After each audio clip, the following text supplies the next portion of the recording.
ఒక్కసారి కొమ్మూరి గోల్డ్ కి కాల్ చేయండి. తాకట్లో ఉన్న మీ బంగారాన్ని విడిపించి మార్కెట్ ప్రైస్ కి వాళ్ళు కొనుక్కుని మిగతా డబ్బులు మీకు ఇచ్చేస్తారు. హలో అండి, అందరికీ నమస్కారం. నాతో ఉన్నారు ప్రముఖ సామాజిక రాజకీయ విశ్లేషకులు అంకంరావు గారు.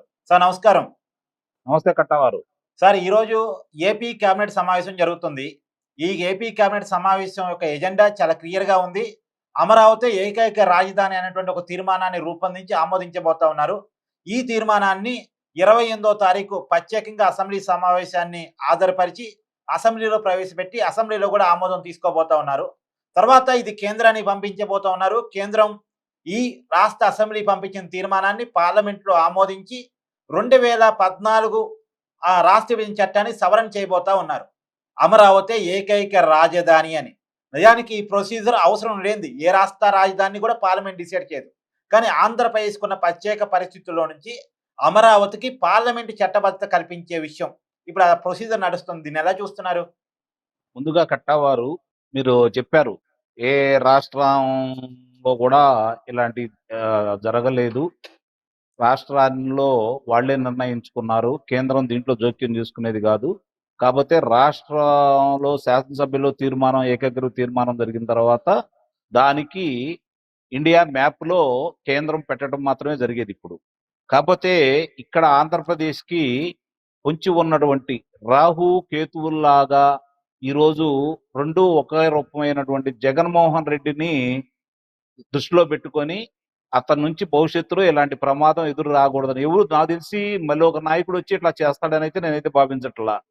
జగన్మోహన్ రెడ్డిని మాత్రమే దృష్టిలో పెట్టుకొని ఈరోజు 2014లో రాష్ట్ర విభజన చట్టంలో ఉన్నటువంటి కొన్ని మార్పులు చేర్పులు చేసి మళ్ళీ తిరిగి ఆంధ్రప్రదేశ్కి అమరావతి ఏకైక రాజధాని అని చెప్పని కేంద్రం ద్వారా చట్టబద్ధత ఏర్పాటు చేసుకొని ముందుకెళ్లాల్సిన పరిస్థితిని జగన్మోహన్ రెడ్డి మాత్రమే కల్పించాడు. అతనికి మాత్రమే దక్కుతుంది, చరిత్రలో నిలిచిపోతాడు. అందుట్లో ఎలాంటి సందేహం కూడా ఏమి లేదు. మామూలుగా చంద్రబాబు నాయుడు గారు అమరావతిని గుర్తించినప్పుడు దీన్ని శాసనసభలో ఆయన ఏకగ్రీవ తీర్మానం ద్వారా ఆమోదించి ఆ తర్వాత మడమ దిప్పి మాట తప్పి నేను మడమ తిప్పను మాట తప్పను అని చెప్పిన మనిషి ఏ విధంగా మడమ తిప్పి మాట తప్పాడో మనం గమనించుకోవాలి. ఎందుకు అతనికి అమరావతి మీద అంత కోపం, ఎందుకు అమరావతిని ఈ విధంగా నాశనం చేయాలని చెప్పి కంకణం కట్టుకున్నాడని మనం బాగా ఆలోచిస్తే కనపడుతున్నది ఒకే ఒకటి. ఏంటయ్యా అంటే చంద్రబాబు నాయుడు గారు సిఆర్డిఏ చట్టం ద్వారా రైతుల్ని, ప్రభుత్వాన్ని, సిఆర్డిఏని మూడిటిని భాగస్వాములను చేస్తూ చాలా పకడ్బందీగా ఈ సిఆర్డిఏ చట్టాన్ని ఏర్పాటు చేసేసి వాళ్ళందరినీ భాగస్వాములు చేశాడు. మరి జగన్మోహన్ రెడ్డికి ఉన్నటువంటి నైజం ఏంటి? మామూలుగా అతను ఎక్కడ సంపద ఉంటే ఆ సంపదని ఏ విధంగా తనను స్వాధీనం చేసుకోవాలని చెప్పని ఆ విధంగా ముందుకెళ్లే వ్యక్తి.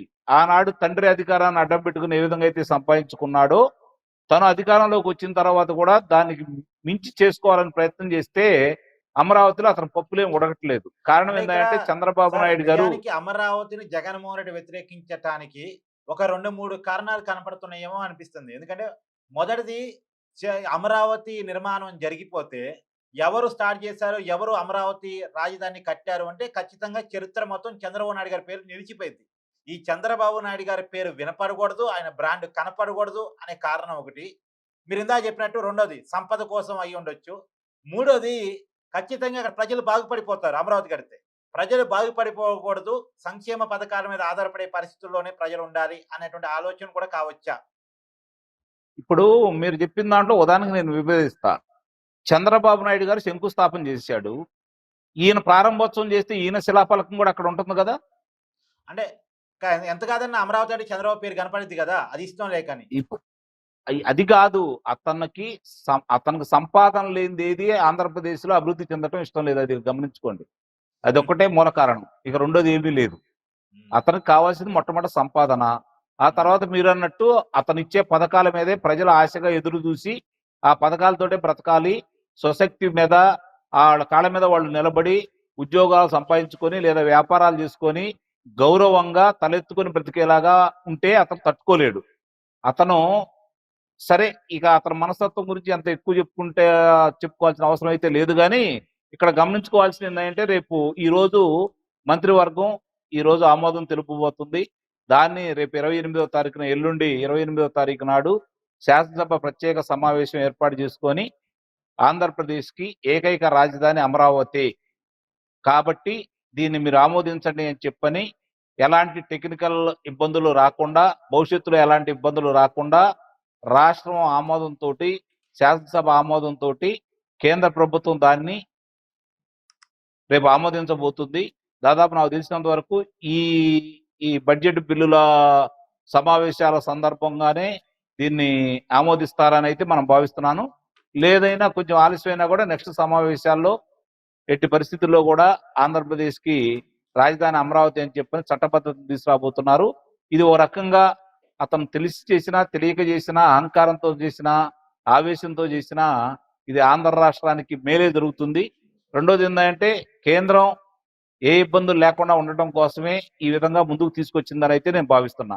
ఎందుకంటే ఇక్కడ ఈ విధ్వంసానికి జగన్మోహన్ రెడ్డి ఎంత కారణమో, ఒకవేళ ఈ రోజు కేంద్రం ఆమోదించినా కేంద్రం పాత్ర కూడా దీంట్లో ఉందనేది అయితే మనం మర్చిపోకూడదు.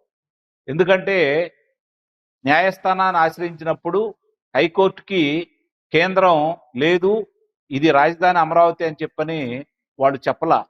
దానివల్ల కూడా కొన్నాళ్ళు ఆలస్యమైంది.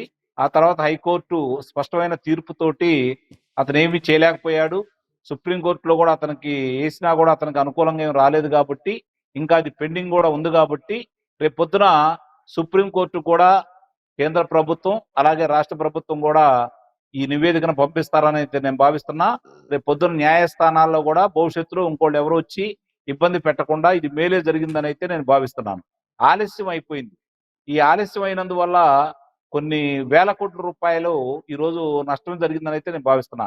కారణం ఏందంటే ఈ అధికారులకు కావచ్చు, శాసనసభ్యులకు కావచ్చు, మంత్రులకు కావచ్చు, ముఖ్యమంత్రికి కావచ్చు, అలాగే గవర్నర్ గారికి కావచ్చు, ఈరోజు ఏ విధంగా వాళ్ళకి భవనాలు లేకుండా ఈరోజు వాళ్ళు కొంతమంది శాసనసభ్యులు కావచ్చు, అధికారులు కావచ్చు, విజయవాడలో, గుంటూరులో కొన్ని ప్రదేశాల్లో ఉన్నటువంటి లాడ్జీలలో ఏ విధంగా వాళ్ళైతే ఉంటూ ప్రభుత్వ ధనాన్ని, అంటే ప్రజల ధనాన్ని వాళ్ళు ఏ విధంగా కడుతున్నారో మనం చూస్తూనే ఉన్నాం. కాబట్టి భవిష్యత్తులో ఆ ఇబ్బందులు లేకుండా, దానివల్ల ఈరోజు ఎన్ని వేల కోట్ల రూపాయలు రాష్ట్రానికి నష్టం జరిగింది. రెండోది పెట్టుబడులు ఆలస్యం కావడానికి కావచ్చు, లేకపోతే నవనగరాల నిర్మాణంలో ఆలస్యం కావచ్చు, ఆంధ్ర రాష్ట్ర ప్రజలకి తీవ్ర నష్టం అయితే చేసిందని అయితే మనం అయితే భావించాలి. సరే, జరగకూడదు జరిగిపోయింది, ప్రజలు గుర్తించారు, ఆ పాలకుని తప్పించారు. కాబట్టి చంద్రబాబు నాయుడు గారి మానసిక పుత్రిక భవిష్యత్తులో ప్రపంచంలో హెరిటేజ్ నగరాల్లో ఒక నగరంగా గుర్తింపు తెచ్చుకునే విధంగా ఈ అమరావతి నగర నిర్మాణంతో పాటు పర్యాటకులను కూడా విశేషంగా ఆకర్షించే విధంగా దీన్ని రూపుదిద్దుకోబోతుంది. కాబట్టి అయినా సరే ఇప్పుడు కూడా ఇంకా కుట్రలు కుతంత్రాలు జరుగుతూనే ఉన్నాయి. ఇప్పుడు చూసాం, ఆ రోజు ప్రధానమంత్రి గారు వచ్చిన సందర్భంగా అక్కడ అగ్ని ప్రమాదం, అలాగే మొన్న ఎల్ఎన్టీ, నిన్న మరి మెగా వాళ్ళకి సంబంధించినటువంటి జరుగుతూ ఉంటే, దీంట్లో ప్రభుత్వంతో పాటు ఆ సంస్థలు కూడా ఇన్ని వేల కోట్ల రూపాయల పనులు చేసేవాళ్ళు సీసీ కెమెరాలు ఏర్పాటు చేసుకోకుండా ఈ విధంగా చేయటం కూడా ఒక రకంగా ఇబ్బందికరమైన పరిణామమే. అవన్నీ భవిష్యత్తులో చేస్తారని, ఎలాంటి ఇబ్బందులు లేకుండా వాళ్ళు ఎన్ని ఆటంకాలు కలగజేయాలన్నా ఇప్పుడు కూడా ఇంకా విషమం నింపుతున్నారనే విషయాన్ని గమనించుకోవాలి. ఆ రోజు ఏమీ లేవు కాబట్టి అరటి తోటలు మాత్రమే తగలబెట్టారు. ఈ రోజు నిర్మాణాలు జరుగుతున్నాయి కాబట్టి వీటి మీదకి ఎగబడుతున్నారు. కాబట్టి దీన్ని కూడా దృష్టిలో పెట్టుకోవాలని చెప్పి అయితే నేను ప్రభుత్వానికి మీ ద్వారా విన్నవించుకుంటున్నాను. కట్టవారు. Thank you sir.